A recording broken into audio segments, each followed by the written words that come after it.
ഈ video product ലേബലും ഇൻഗ്രീഡിയൻസും സംബന്ധിച്ചുള്ളതാണ്. നിങ്ങളുടെ പ്രൊഡക്റ്റിൻ്റെ ലേബലിൽ ഇൻഗ്രീഡിയൻസ് എല്ലാവർക്കും വായിക്കാൻ പറ്റുന്ന രീതിയിൽ വ്യക്തമായി രേഖപ്പെടുത്തിയിട്ടുണ്ടോ? ഇങ്ങനെ രേഖപ്പെടുത്തുന്നത് കൊണ്ടുള്ള ബെനിഫിറ്റ് എന്താണെന്ന് വെച്ച് കഴിഞ്ഞാൽ, നിങ്ങളുടെ പ്രൊഡക്റ്റിനുമേൽ ഒരു ഉപഭോക്താവിന് നല്ല രീതിയിലുള്ള വിശ്വാസം ഉണ്ടാക്കുവാൻ കറക്റ്റായിട്ടുള്ള പ്രൊഡക്റ്റ് ലേബലിംഗ് ഹെൽപ്പ് ചെയ്യുന്നു.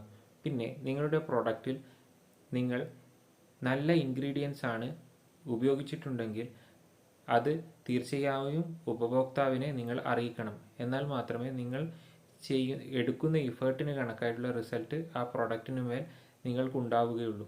അതായത് പ്രൊഡക്റ്റ് കൂടുതൽ സെല്ല് ചെയ്താലാണല്ലോ നിങ്ങൾക്ക് നല്ല റിസൾട്ട് ഉണ്ടാവുക.